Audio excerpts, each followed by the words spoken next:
Hola, buenos días, bienvenidos. Vamos a platicar el día de hoy sobre los filósofos de la naturaleza, Demócrito y el destino, los siguientes tres capítulos del mundo de Sofía con nuestra invitada Daniela Regalini, basada en Argentina. Y pues ahora sí vamos a empezar a hablar de filosofía. Daniela, buenos días, ¿cómo estás? Buenos días para ti, Laura, y para todos los que están ahí oyendo este comentario crítico de este hermoso libro, con una aventura a partir de estos dos capítulos de introducirnos realmente en el mundo de la filosofía. Así que encantada de la invitación y compartir este espacio contigo, Laura.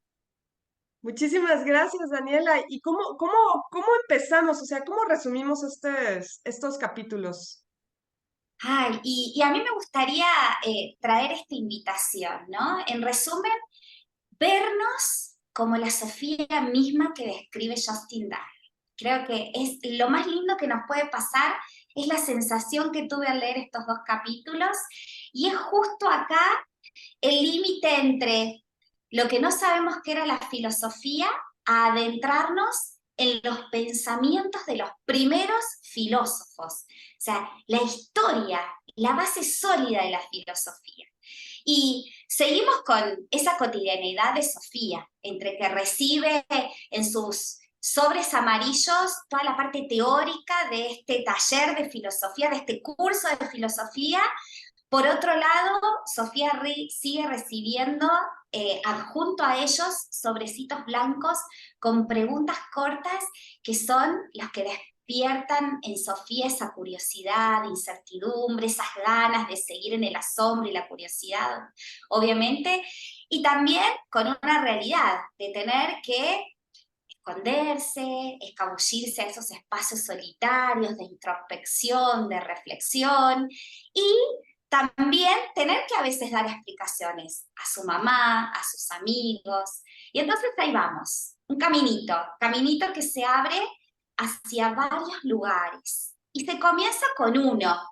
Acá aparecen tres grandes preguntas en este sobrecito blanco, que tienen que ver, yo las anoté para no perderme. Dice, ¿existe una materia prima de la que todo es posible? O sea, ¿hay algo de donde nace todo?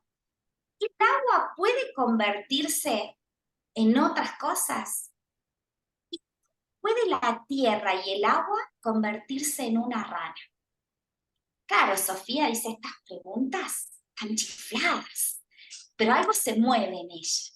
Y lo que intenta el autor es invitarla a que en el momento de la historia donde surge un pensamiento diferente al darlo todo por sentado, los filósofos comienzan a investigar y empiezan a investigar proyectos.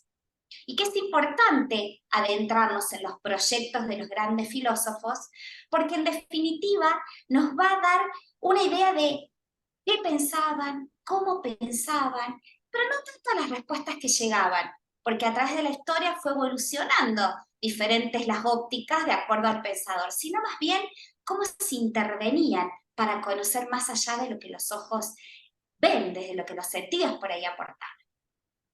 Así es, a mí me gusta mucho cómo Gardner nos habla primero, antes que nada, del proyecto filosófico, ¿no? Y nos encuadra de forma muy atinada que no todos hacían todo, o sea, no todos los filósofos, ni los naturalistas, ni los de más tarde, hacen de todo, no todos tienen las mismas preguntas. Los primeros, en cambio, sus proyectos son como que las preguntas donde se empezaron a centrar, ¿no? Y es muy relevante las preguntas que le envía a Sofía, su escritor anónimo, porque justamente parecería que el autor la está llevando por un lugar donde de forma natural quiere que Sofía experimente como las primeras preguntas que se fueron haciendo, estas relacionadas con el vino, cómo puede la tierra y el agua convertirse en una rana. O sea, son preguntas súper sencillas, pero súper relevantes, como marcando que la humanidad ya estaba lista para empezarse a hacer esas preguntas basadas en la materia, ¿no? O sea, ¿por qué podemos tocar, sentir? ¿Por qué hay cosas vivas? ¿Por qué hay cosas, o sea, y ni siquiera tenían el vocabulario para distinguir? Entonces, se van a lo más básico y fundamental. Entonces, se me hace muy relevante esa parte. Después, obviamente, lo que tú dices también es muy relevante en esta parte de la filosofía nos encuadran también muy bien que lo que vieron los filósofos de la naturaleza, estos son los filósofos antes, los presocráticos antes de Sócrates, que cómo se hacían las preguntas después de un mundo mitológico, cómo se empezaron a hacer las preguntas de cómo suceden las cosas, y no tanto a qué respuestas llegaron, ¿no? Exacto, exacto. Ellos se hacían un montón de preguntas, o sea, abordaban la realidad desde diferentes lugares. Por eso cada uno se intervino en su experiencia desde un lugar diferente al otro. Y hacer hincapié para Gardner en Sofía de marcar un caminito era tan importante porque en la vida no todos nos preguntamos de todas las cosas, sino más bien muchas veces es desde lo que nos hace sentido, como en esa interrelación de lo veo, lo creo y ahí voy. Pero Gardner en ese momento le dice a Sofía, damos muchas cosas por sentado. Y a eso apuntaban los filósofos, quizás en encontrar una ley natural observando la naturaleza desde la experiencia, dejando de lado quizás lo que dábamos por sentado. Y esta pregunta que marcaste, Lau, que yo creo que la formulé como que el agua era el origen de todo, dice, ¿el agua puede convertirse en vino?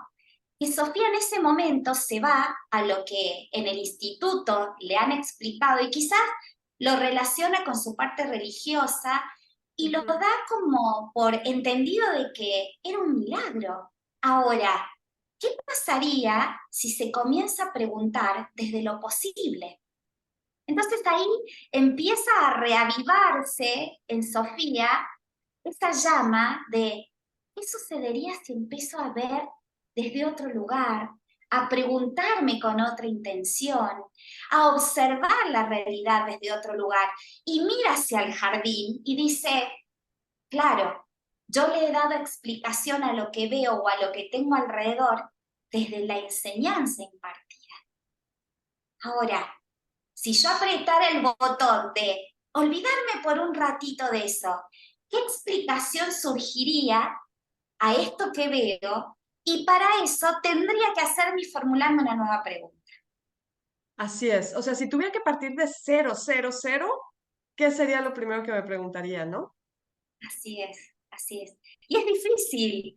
Yo cuando estaba en contacto con el libro digo, ay, y de la realidad, de lo que estoy viviendo, de lo que estoy transitando, ¿qué pregunta nueva me haría? Yo me imagino, y esto es lindo para que lo pongamos en práctica también a medida que vamos leyendo el libro, porque también es adentrarnos internamente desde ese filósofo que podemos potencialmente ir desarrollando para involucrarnos con las realidades, con los conocimientos, con esos mindsets que son necesarios también hoy aplicar en la vida.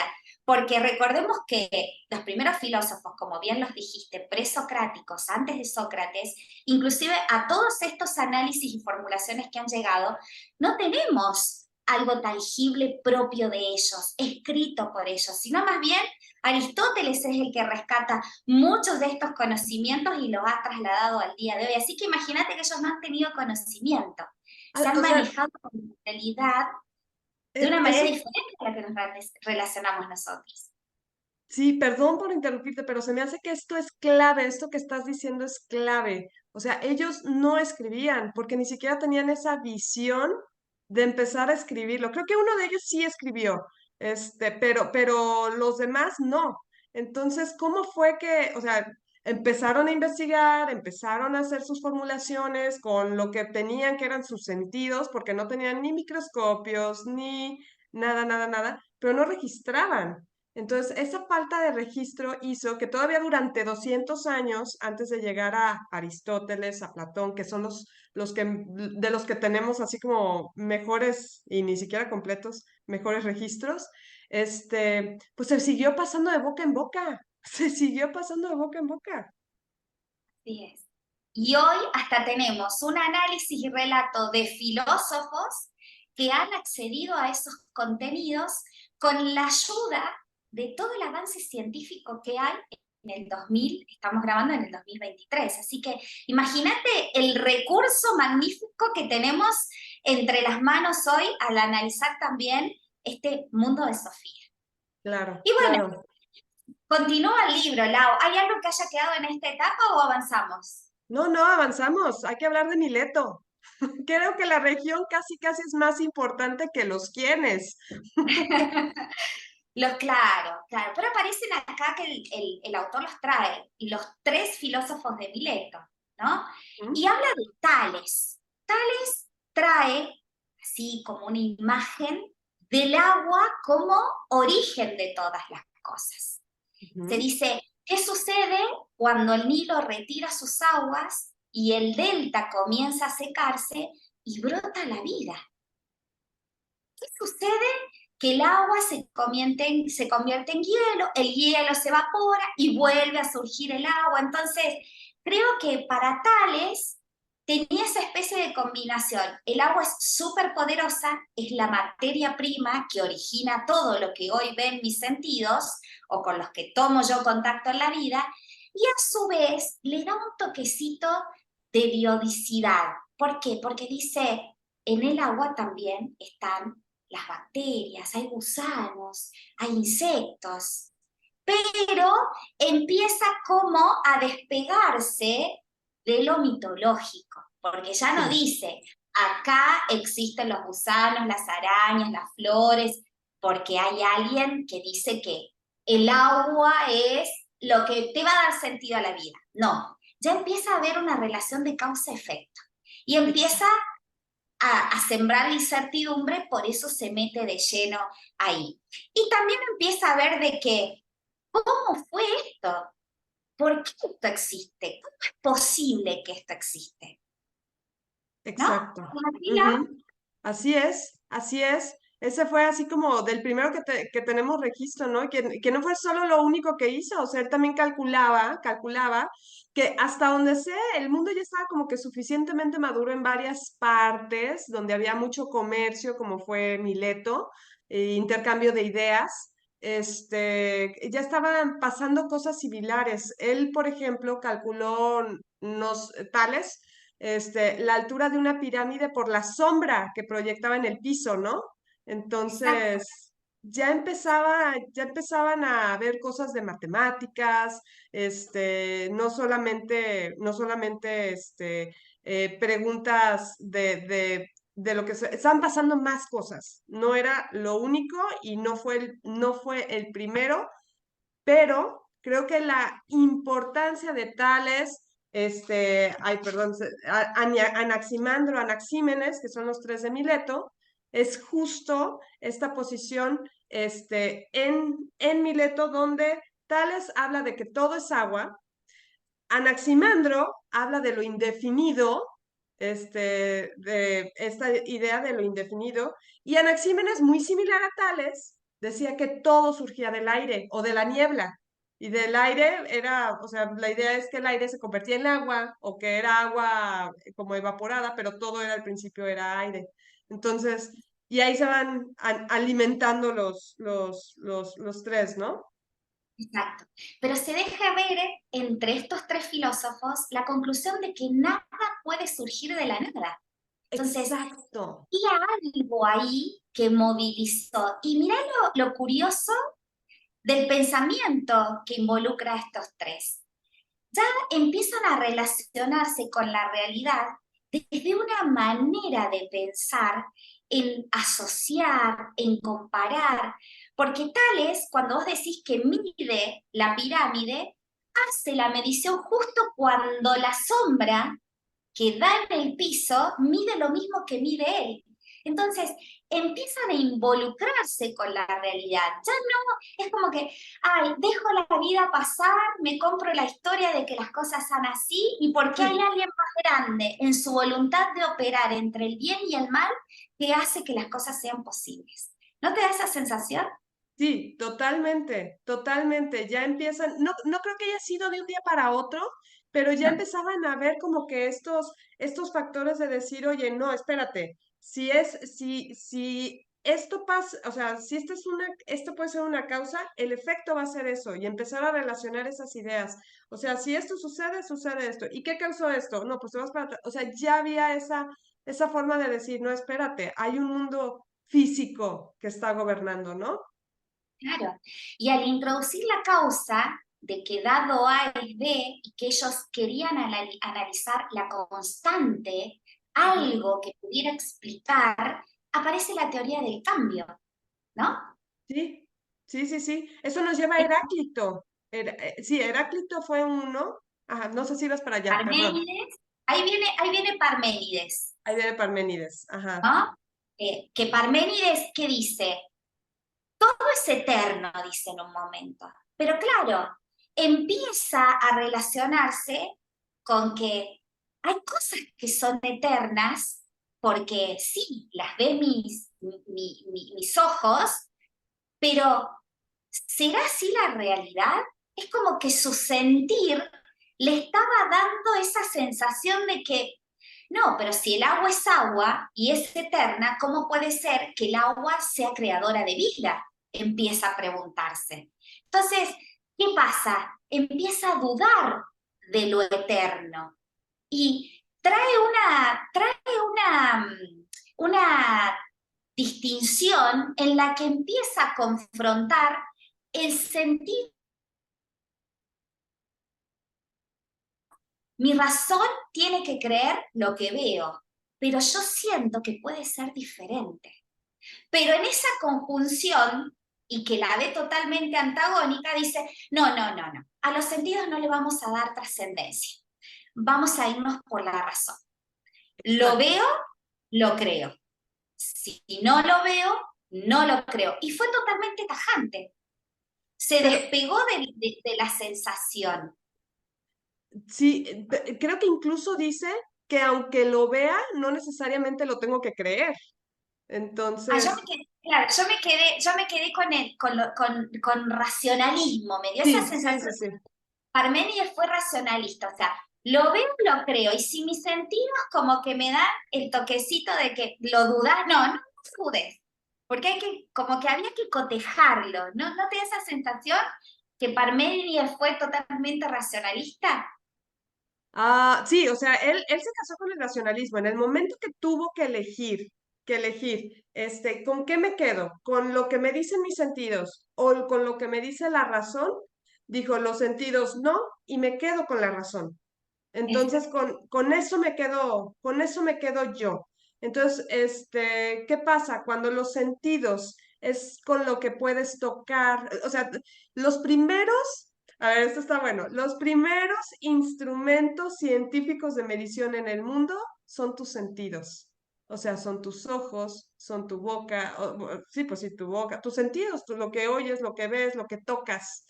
Claro, Pero él vio más allá y dijo, pues también está lo que piensas y en ese raciocinio, cuando tuvo que elegir entre lo que veía, lo que sus sentidos le decían y entre lo que su razón le decía, se queda con la razón. exacto. Inclusive me da la sensación de que él durante un tiempo operó en cachar a los sentidos. Si este sentido me está demostrando algo, no lo voy a cotejar con la lógica para dejar de lado el sentido, ¿no?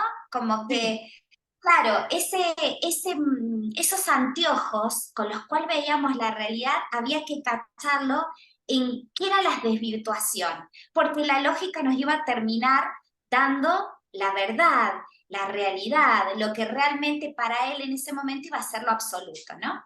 exacto. Y lo maravilloso de Parménides, el dúo Parménides-Heráclito, es que son exactamente opuestos. Son Claro, opuestos en su forma de pensar. Heráclito era lo contrario, mientras que Parménides es que nada cambia y todo es lo mismo. Y el raciocinio, Heráclito era al revés.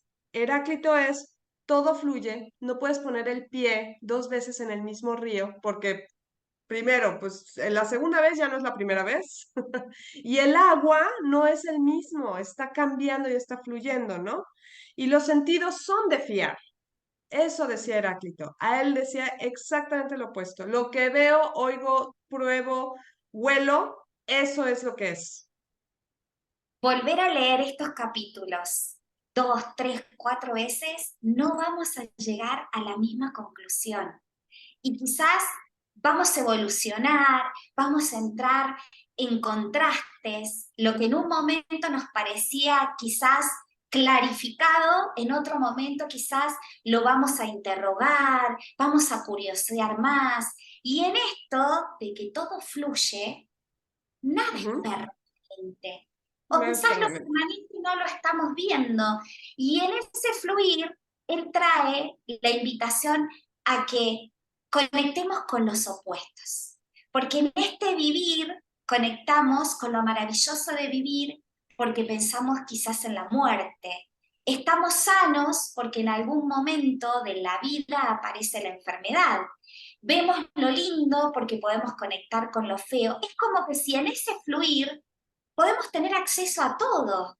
Y me da la invitación a pensar de que no es unicidad pensar algo o la verdad es una cosa, sino hay tantas verdades como estemos dispuestos a operar en la vida, ¿no? Exacto, exacto. Ujú. Sí, sí. Eso nos lleva a los capítulos anteriores. No sé si te acuerdas que decía, pues las preguntas pueden ser más importantes porque las respuestas pueden ser múltiples, ¿no?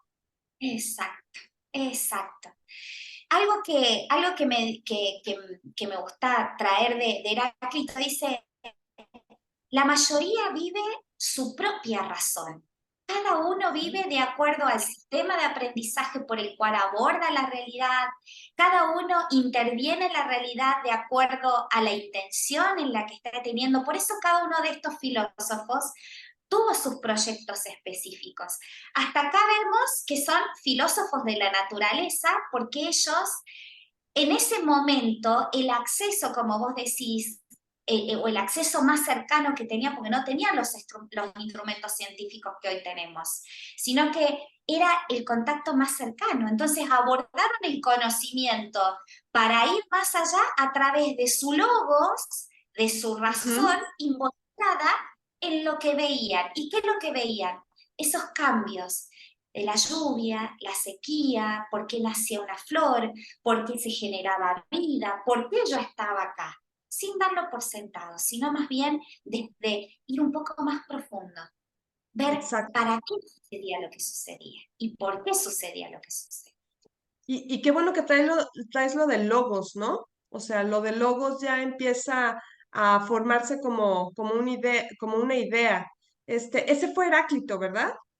Creo. Sí, Heráclitos trae logos, trae la Ujú. razón, La ¿no? razón, Y se exacto. diferencia de el que teníamos anterior de Parménides, ¿por qué? Porque Parménides, en definitiva, es lo que ve lo creo. Ahora, Heráclito va un poquito más allá, es como si entrara a una conciencia un poco mayor, porque ya no es si lo veo o si lo veo o lo creo, sino que lo pone en tela de discusión, quizás hasta lo coteja, ¿no? ¿No te da esa sensación? Sí, sí, a mí me da la sensación de que fueron dos formas completamente diferentes de ver el mundo. Porque además son casi, creo que hay como 30 años de diferencia entre que nace uno y nace el otro, pero son contemporáneos. Pero imagínate, o sea, viene un mundo donde los sentidos valen y otro es lo que no, lo que yo pienso vale. Eso es lo que crea la realidad. Entonces son dos formas totalmente opuestas de percibir y de valorar el mundo, ¿no? Y de hecho esto causa la aparición de un nuevo presocrático, filósofo de la naturaleza, que es Empédocles, y es el que llega y dice, a ver, ninguno de los dos está bien, ninguno de los dos está bien. Seguían con la idea hasta ese momento de que todo venía de una sola cosa y Empédocles vino a decir, no, no es así. Lo que hay es que hay cuatro elementos fundamentales y están unidos por dos fuerzas fundamentales que son el amor y el odio. Así, eso es así como lo que llega Empédocles a traer sobre la mesa, ¿no?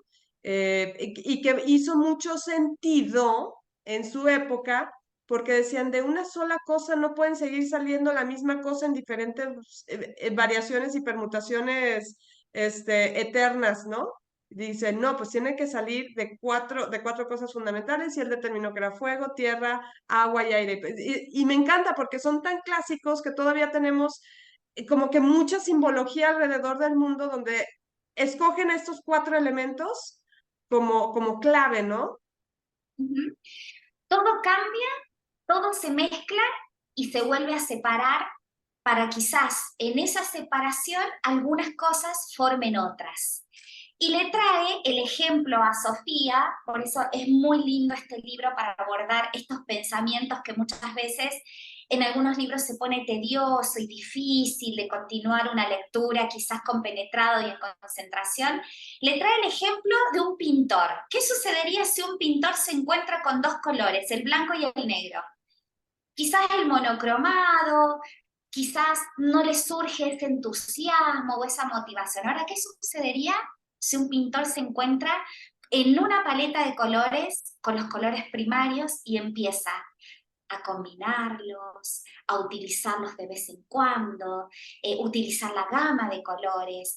Y creo que eso impacta como para llevar a la imaginación lo que puede llegar a suceder desde el pensamiento de Empédocles, lo que fue el surgimiento a dar explicación a lo que lo sucede en la cotidianeidad.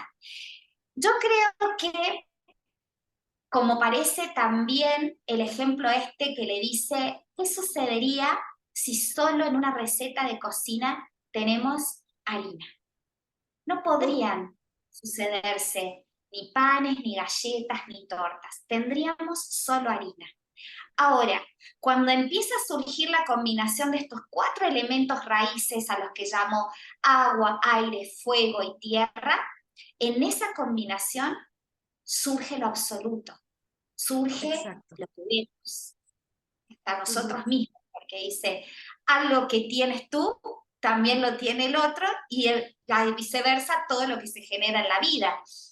Acá dice que hay esas dos fuerzas que vos trajiste, que es el amor y el odio, como que la fuerza del nacimiento de las cosas sería el amor y la Sí, disolución de las cosas sería el odio. el odio es la separación, exacto. Eso es lo que trae este Empédocles como novedad y que se me hace muy interesante, porque esto da pie al siguiente, que de hecho Anaxágoras, que es el siguiente, no es contemporáneo de Empédocles, pero en cuanto a ideas, no necesariamente es como el dúo Parménides-Heráclito, que eran completamente contrarios, sino como que es otra línea o seguimiento de la línea de Empédocles, donde empieza a traer esta idea del nous, el nous como una especie de alma, ¿no? Que empieza a pegar las cosas. Pero lo que a mí se me hace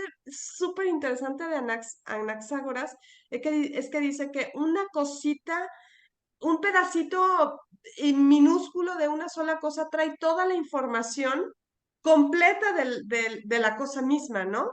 Entonces, Claro, sí, exacto, exacto. Entonces, a mí esta idea se me hace increíble porque eso es la genética hoy en día. O sea, en una célula, si tú tomas el DNA del dedo, eso trae la información genética de tus ojos, aunque sea información genética del dedo, ¿no?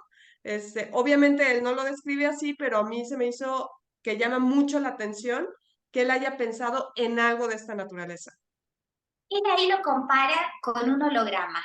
¿Qué Sí. sucede cuando en el holograma, con un láser, yo lo rompo y solo Ujú. puedo ver un pedacito? Ese pedacito, esa imagen que quedó, que se proyecta, me habla del sentido de esa imagen. Me habla de algo más profundo. Nosotros creemos que muchas veces lo que vemos, o quizás si yo hablo, veo una puerta, me está hablando de que la puerta significa el acceso a, quizás de un hogar, me puede significar muchas cosas.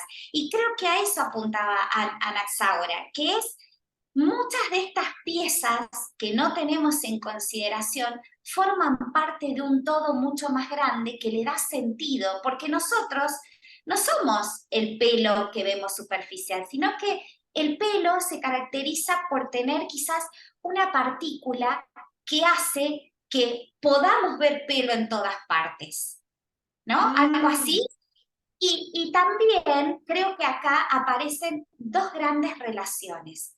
Por un lado, los elementos, que los podemos ver, tocar, y por otro lado, la fuerza, que tiene que ver con la intención, ¿no? Así como él habla de sí. amor y odio, Empédocles habla de amor y odio, Anaxágora lo trae, ¿no? Que la forma de crear las cosas también tiene que ver con algo que quizás más adelante se le ponga el nombre de voluntad, ¿no?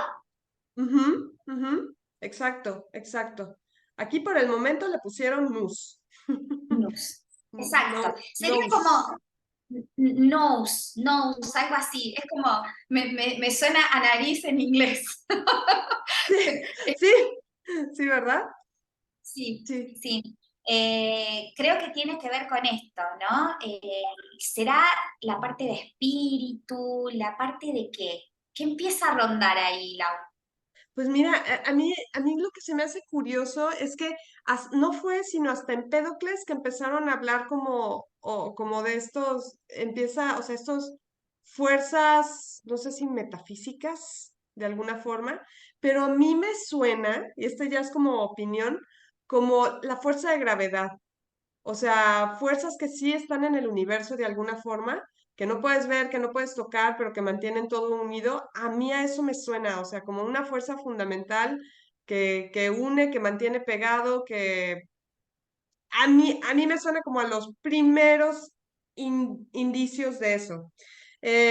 Lo que dicen más adelante, cuando llega Demócrito, es que Demócrito tuvo, porque sigue siendo metafísico, es lo que te decía, a mí me parece que no es de que un día llegó Tales de Mileto y ya todo era el pensamiento científico, no, para nada, fue algo súper gradual. Todavía me suena como a vestigios de esa mitología, de esa magia. De hecho, en algún lado leí que no fue el mundo de Sofía, que decía que el inicio de las matemáticas y la magia es el mismo.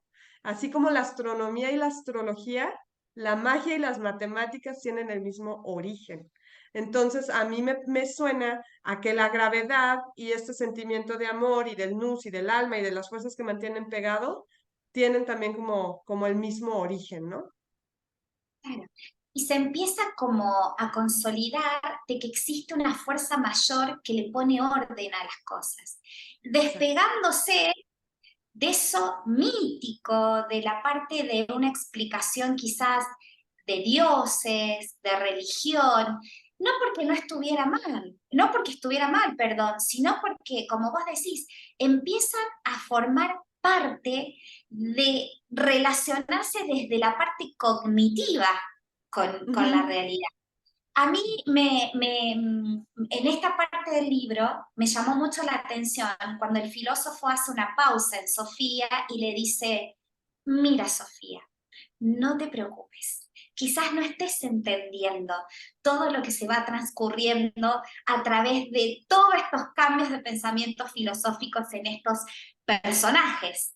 Tómate el tiempo y quizás vuelve a releerlo, porque como vos decís, esto no fue tajante y brusco, yo creo que fue haciéndose una parte de mimetización, de simbiosis, en la que fui tomando lo que otros decían para, a ver, me sirve, no me sirve, me funciona, no me funciona, me acerco, me aleja a la explicación que a mí me queda cómodo de acuerdo a mi sentir y de acuerdo también a sus principios, porque recordemos que acá empieza a hacerse también en la historia esa separación de una era teocéntrica, donde todo Ujú. era explicado desde Dios, a una era donde empieza a poner a la razón, al logos y al nous como parte generadora de vida. O sea, hay que tener también esa historicidad, dónde estamos ubicados en esa línea de tiempo, también para comenzar a comprender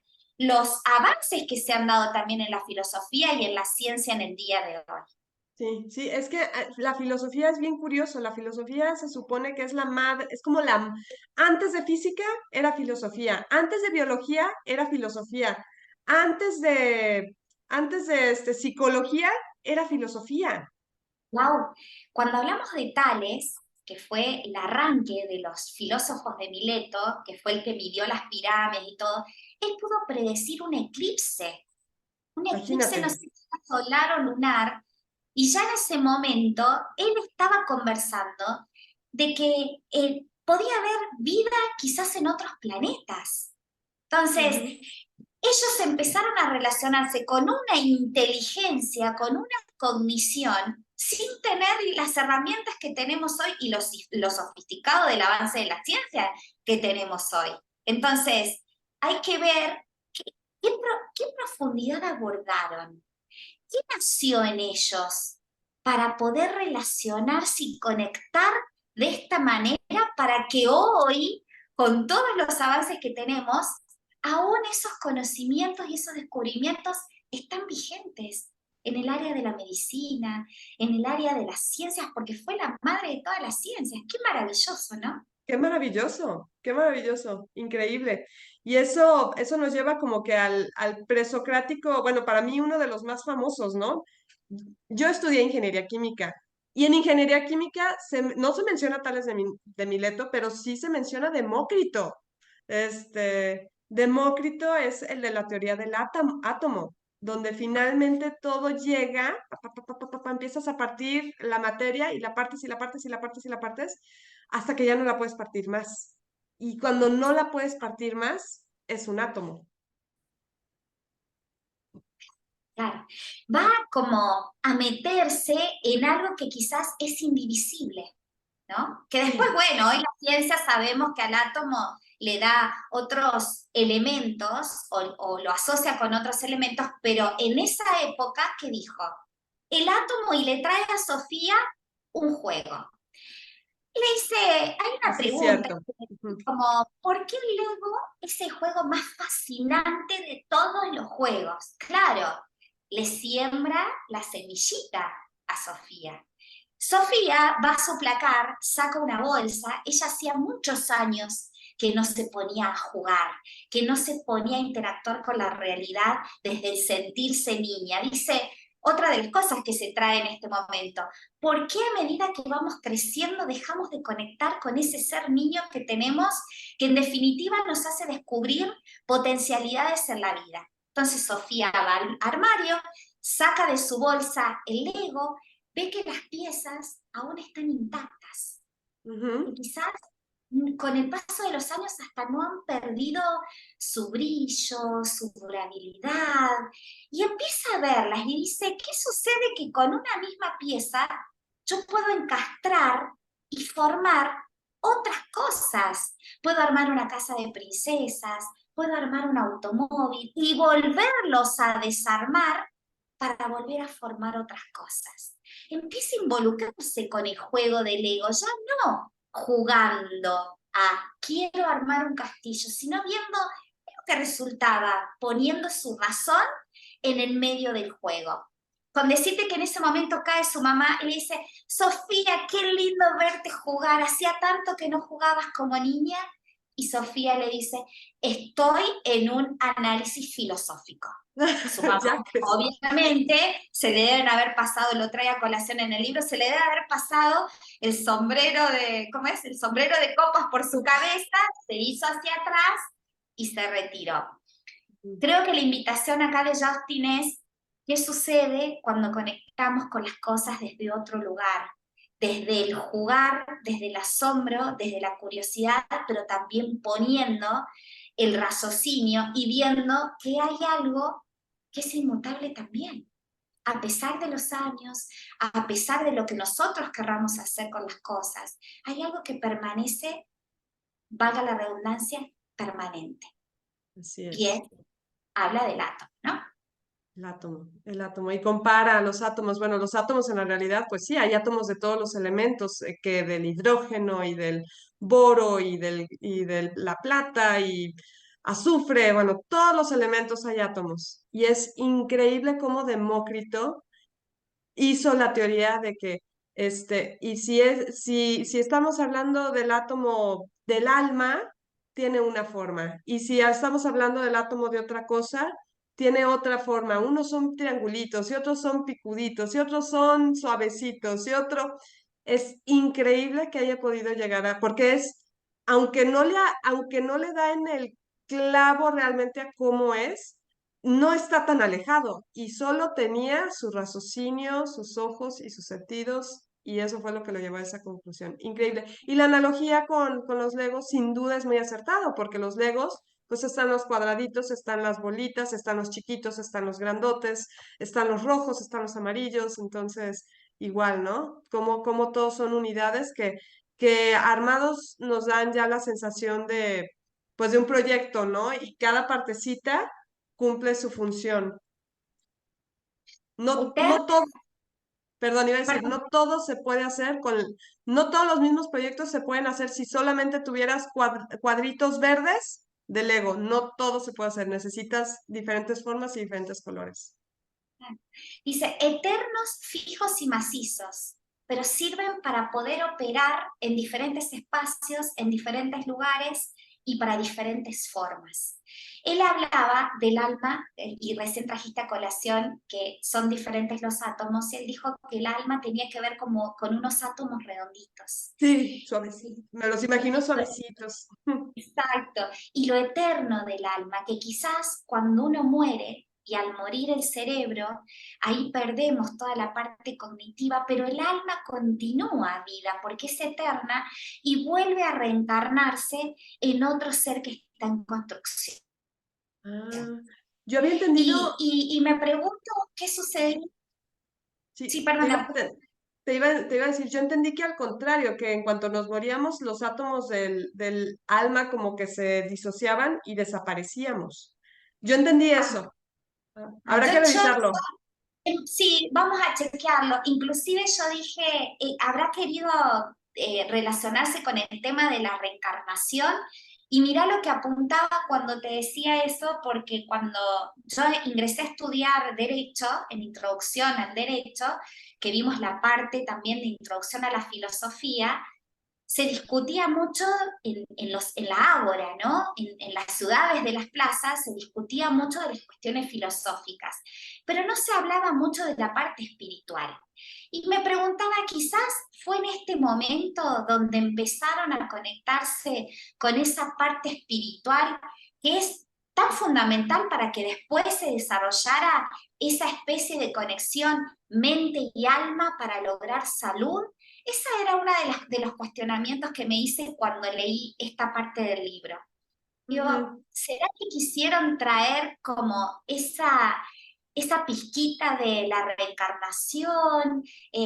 ¿Profundizarían de esos temas en ese momento, no?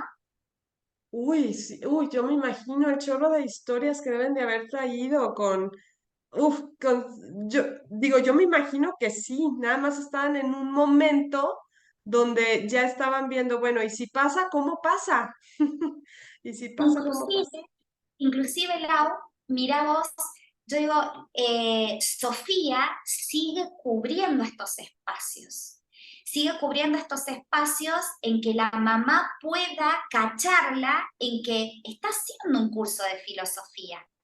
Prefiere que la mamá piense que quizás está enamorada cuando ella dice, ¡ay, qué asco el amor! ¿No? Estar enamorada. ¿No? Sí. Pero más le da esa sensación de incomodidad si le tiene que contar a su mamá que está haciendo un curso de filosofía con una persona que ni siquiera conoce. Y digo, en esa época, si nos vamos atrás a más de 2000 años para atrás, personas no se dedicaban al ejército, a construir casas o lo que sea, no, se juntaban en el ágora, en la plaza, y debatían y hablaban de estas cuestiones, Ujú. ¿no? Sí, Espacios privados. de reflexión, de interacción, hasta quizás interacción con otros, pero con una interacción privada y profunda con uno mismo. Sí, no, total. Yo creo que había en todos los niveles, o sea, tú contigo mismo, tú en diálogo con otros y tú en exposición hacia la sociedad, ¿no? Donde se empezaban como a regar las ideas hacia las masas. Fuera de este contexto, también leí que en el caso de Demócrito en particular, sí se aventaba buenos debates tratando de fundamentar sus ideas en frente de público, y tenía la contraparte que le debatía lo contrario, entonces ahí se la llevaban, ¿no? O sea, sí eran eventos públicos. Pues muy bien. Y esto nos lleva, creo que a la última parte de de la lectura que hicimos en esta ocasión, que sería la parte del destino, ¿no? Claro, y algo de rescatar acá, creo que surge con Demócrito esa conexión con inteligencia. Ya Sí. no el razonamiento de dado A es B, quizás lo puedo cotejar, sino la inteligencia. La inteligencia de que quizás yo puedo explicar algo mecánicamente porque hay algo que puedo profundizar, que puedo Ujú. abordar. Con decirte que esto mismo, llevado hoy a la ciencia, y bueno, vos en tus conocimientos ingenieril, la ciencia hoy determina que el átomo no solamente quedó en átomo, sino que acá lo anoté para no equivocarme. El átomo también es protones, neutrones y electrones. O sea, ir desde la inteligencia abordando y socavando estos elementos que fueron descubiertos en esa época. Sí, sí, sí, sí, sí. Y eso que dices de que todo, o sea, de que él llegó a esa conclusión, ¿no? De que todo es mecánico, que contrastaba con lo que pensaba Empédocles y lo que pensaba Anaxágoras del nous y del amor y del odio. No, Demócrito dijo, todo es causa-efecto, todo es mecánico. Inclusive yo me imaginaba lo que se debe haber empezado a gestar en esas polis, que Demócrito dice, yo prefiero descubrir una ley y no ser el rey de Persia. Porque claro, ahí empieza también, que nosotros lo damos por sentado hoy porque es la realidad que tenemos, y también hay que invitarnos a ir a esa realidad para comprender desde dónde operaban, desde dónde formulaban, porque no es lo que nosotros podamos respondernos en este momento también de lo que ellos descubrieron, sino la manera de operar a lo que nos invita la filosofía en particular. Y creo que es esto, ¿no? El entrar en un proceso reflexivo que nos va haciendo cosquillas. Porque claro, Sofía tiene la posibilidad de abandonar el curso. Inclusive le hace la invitación a este filósofo que es anónimo de decir, quiero conocerte, quiero Ah, saber quién sí, soy, ya le quiero empieza. Ujú. como diferentes caminos también a seducir a Sofía. Por un lado, saber más, comprender, no dar nada por sentado, empieza a sembrarse y a cultivarse un mindset, una Ujú. forma de mirar y de pensar que ya no es creo lo que veo, sino desde dónde me conecto con lo que veo. Exacto, exacto.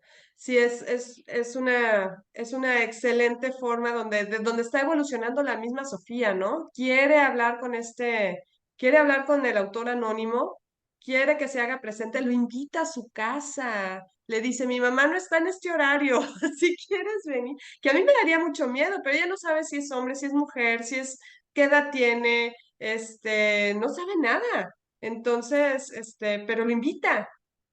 La habilidad del autor de, en definitiva, poner en estos dos espacios lo que él quiere acompañar desde la teoría a lo que también invita a Sofía desde su historia de vida, ¿no? Ujú. ¿Qué me pasa con que sí, me cayó de pronto un sobre, una invitación a un curso de filosofía, pero claro, sí, no sé si lo hago o no lo hago. ¿Por qué me tengo que yo sumar al destino? ¿Por qué tengo que hacer lo que los otros quieran? Entonces empieza también a sembrarse qué sucede en esta época con la filosofía y el destino. Ujú. Ujú. Empieza como a querer sembrar que también tenemos esos hilos conductores, esos hilos creadores para involucrarnos en el destino. Y nos lleva a ese momento histórico donde se creía en el destino en ese momento, se relacionaban las enfermedades con, con los dioses, con el castigo, y se creía en una fuerza mayor que era la que en realidad mantenía ese motor impulsor de la historia. Estas y más preguntas. Pero Bien, sí, claro, sigue. el destino es de lo que estamos haciendo la migración, ¿no? Estamos pasando de este mundo donde ya tenemos, ya está todo hecho, ya está todo predecidido, ya está, o sea, y pasa, o sea, a tener un efecto no nada más en el individuo, así como como Tales de Mileto como individuo, como Anaxágoras como individuo, como Empédocles como individuo. No, ahora ya empieza a permear de una forma que empieza a ser un discurso social. La sociedad está lista para tener un cambio sistémico en la forma de pensar y abordar el mundo. Creo que los dos ejemplos que da, específicamente centrados en la medicina y en la historia como tal, son ejemplos muy claros de cómo ya empieza a haber una visión social de no estamos gobernados por un Dios que ya tiene nuestro destino predeterminado. Demócrito no creía en el destino. Él decía que era causa y efecto. En esa época, si nos vamos y lo traemos imaginariamente, existía el oráculo de Delfos, donde había una grieta en la tierra, ¿no? Yo me imagino que era como una cápsula sagrada donde la grieta estaba en el piso, había una diosa y aparentemente de esa grieta emanaba como unos gases, eh, no sé, raros. Pero no era una diosa, esta ya era una persona real, era una sacerdotisa. Y Una las sacerdotisa, Pitra creo que era, ¿no? Pitia. Pitia. Y entonces a ella la embriagaban, llegaba con los sacerdotes y les Exacto, decía exacto. nada de sentido, no tenía nada de sentido lo que decían, ¿no? Pero No, ella, los sacerdotes hacían la traducción. claro, Ah, y ya se volvían consejeros en cualquier aspecto de la vida.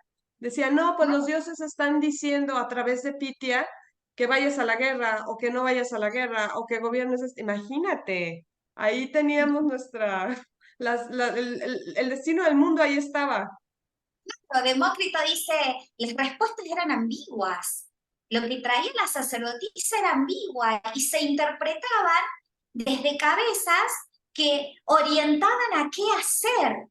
Yo digo que en ese momento me relaciona con la parte de la superstición, de lo que ellos habían vivenciado. Quizás en algún momento digo, ¿qué dirigía en esa época el curso de la historia?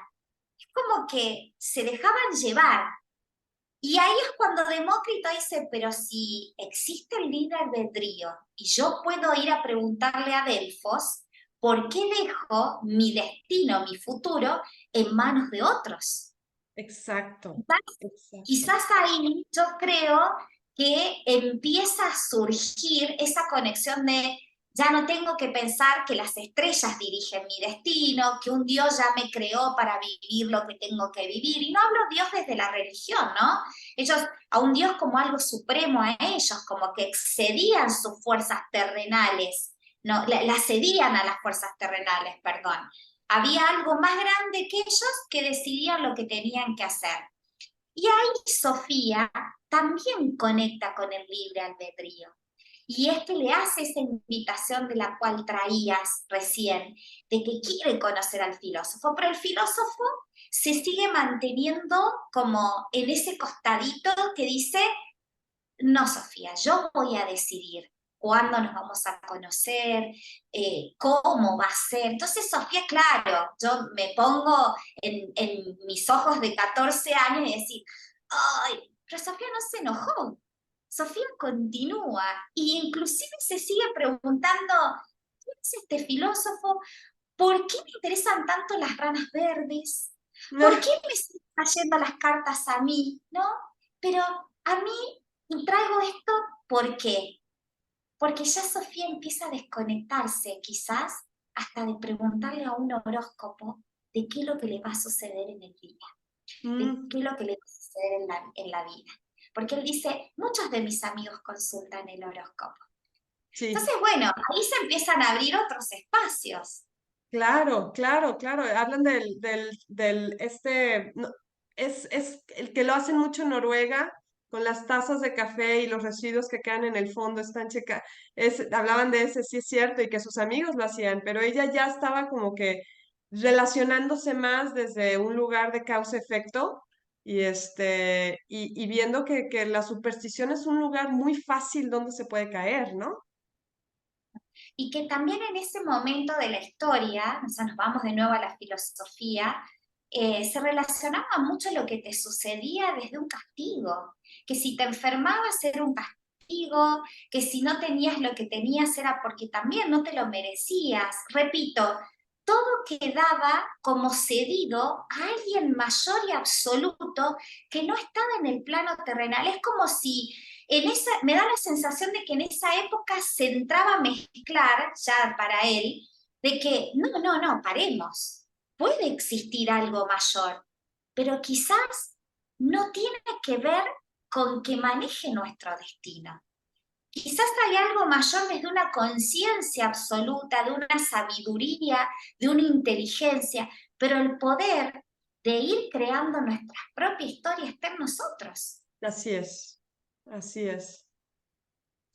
Y, y, y sí, ¿quieres hablar de la medicina y de la historia? Claro, y por eso también me parece que es lindo traer esto, ¿no? Porque, a ver, creo que es Hipócrates el que primero Hipócrates. trae la parte esta de mente sana, cuerpo sano. Y yo recordaba, y no lo leí en este libro, lo leí en otro lado, que aparentemente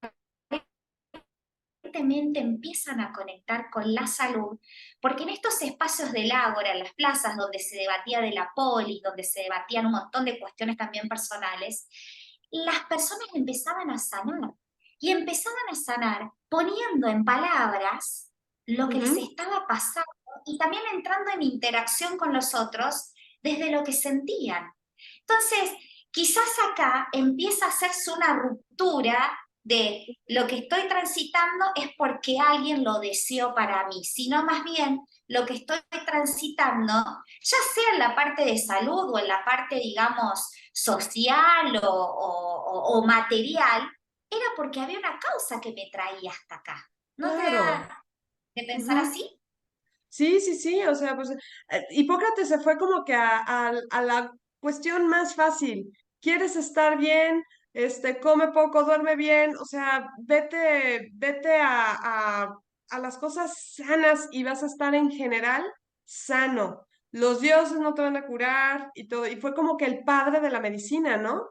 Que empezó a hacer como que observaciones directamente, pero ya no concentrado en el mundo físico exterior, medio ambiente, sino sobre la salud y el cuerpo humano. Él se concentró en eso. Ese es su proyecto filosófico, ¿no? Exactamente, exactamente. Y dentro de ese proyecto, él detecta que las palabras empiezan a producir juegos. Y esos juegos impactan directamente, quizás en el cuerpo y en la mente de las personas. Inclusive dice, en Noruega, en ese momento, se hablaba de la influenza, que después, más tarde, toma el nombre de gripe, porque la Ajá, influenza cae algo de arriba que nos enferma y nos provoca estos síntomas. Es lindo, ¿no? Porque empezamos a encontrarle sentido. Quizás, bueno, la influenza también es un nombre de una enfermedad que hoy también se registra y hay vacunas, hay antídotos para eso también, ¿no? Pero yo creo que con Hipócrates viene esa sensación de el arte de ser honrados, el arte de cuidarnos, el arte de ser, eh, a ver, como cuidar nuestro lugar sagrado, nuestro templo que es nuestro cuerpo, nuestra mente, empieza creo que a tomar prestigio y poder el cuerpo humano, la Sí, razón humana, el espíritu humano. exacto, exacto. Y a mí se me hace muy importante esta separación muy primitiva, si quieres verlo así, pero esta separación de decir, vamos a tomar este proyecto de lo que es un cuerpo y cómo lo mantenemos sano, ¿no? Separado del agua y las montañas y los dioses y... No, no, no. A ver, tus hábitos, las causas para obtener los efectos. Ujú. Y ahí vamos viendo cómo se va como desmenuzando el hilo y se va afinando para ya introducirnos en la ciencia plena de la medicina. Esto nos muestra que también la medicina, las matemáticas, todas las ciencias no surgieron tampoco como por obra de magia de un día para otro, sino que se fue trabajando, se fueron desarrollando proyectos, se fueron cotejando proyectos, o sea, cómo fue operando la mente en este proceso filosófico de todos estos años. Y repito, generando y construyendo un mindset que hoy es operable, que hoy sigue vigente, que hoy da el permiso a mujeres de poder estar hablando de estos proyectos, de estos filósofos, cuando en esa época a las mujeres se les tenía restringido. Ah, sí, esa es otra. Esa es otra. Todos los presocráticos, todos son hombres. Creo que la única que aparece mujer ahí es Pitia, que no nos deja mucho prestigio, ¿verdad? Pero bueno, en Está fin. conectada quizás con otros atributos Pitia. Bueno, y acá también es lindo rescatar que lo mencioné recién, con ese espacio sagrado que se comienza a abrir desde el arte de la vida, ¿no? Ujú. Desde dónde cultivo, cosecho y protejo, porque Hipócrates fue uno de los primeros médicos en esa época y que empieza a tomar contacto con que la medicina tiene que tener una ética. Entonces, mi gran relación que tenía hoy es no solo los principios de la ciencia empiezan a construirse, sino también empiezan a asociarse principios éticos a estas disciplinas para ir en pos de un beneficio, de una evolución mayor. Y me llama a mí, como coach, decirlo, la invitación a mundos más grandes. Sí, Esa era claro. la inspiración que tenían. Y eso creo que es lo que quiere sembrar y cultivar este filósofo en la poderosa y gran Sofía. Así es, así es. Muy bien, pues creo que estamos llegando básicamente al final de nuestro objetivo de estos 3 capítulos. ¿Cómo quieres cerrar, Dani? Agradecida, agradecida de haberme invitado a formar parte de una Sofía que genera nuevos horizontes en la vida y se vuelve a compenetrar en este mundo maravilloso de la filosofía que me encanta, me apasiona, y volver a reconstruir esta filosofía, porque yo estudié filosofía cuando ingresé a la Facultad de Derecho, pero no la vi en esencia desde este lugar de la naturaleza y volver a imaginar. Hermoso, hermoso. Sí, está nutriendo, digo, además de encantadas de estar haciendo esta serie de videos, yo creo que en nuestras vidas personales está trayendo como nuevas capas y nuevos matices, nuevos filtros con el que podemos ver nuestra realidad, ¿no?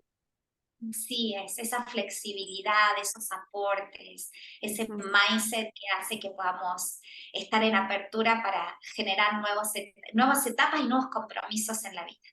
Así es. Oye, ¿cómo vamos con la biografía de los 3000 años? Ay, esos 3000 años se hacen un balance hiper positivo cuando uno puede desmembrar aún los números negativos, Lau. ¿Los números negativos? ¿A qué te refieres? Claro, yo digo, cuando uno hace balances, por lo general, cuando te da todo un balance positivo, uno está chocho, está feliz, se motiva, se entusiasma y le da para adelante. Ahora, cuando los balances dan negativos, muchas veces nos quedamos ahí, en el Ujú. número negativo, y generamos quizás emociones que nos inhabilitan, pensamientos que no construyen, nuevas realidades. Entonces, cuando yo me abro y puedo ver, quizás no los 3000 años, 1000 años del Sí, cuento que vamos ahora de la novela de Sofía, del mundo de Sofía. Puedo ver de que si me quedo solo en esos números negativos, no voy a poder ver nada constructivo, no voy a poder ejercer bases sólidas para continuar una lectura, para continuar una vida si lo extrapolamos a cada uno de lo privado. muy bien, muy bien. Bueno, pues Dani, pues agradecerte esta sesión. Vamos a trabajar en la siguiente parte y nos vemos aquí en el próximo episodio. Te Gracias cuidas, por la Dani. invitación. Tú Nombre a también. ti. Beso Un grande para abrazo. todos. Chao. Adiós. Déjame.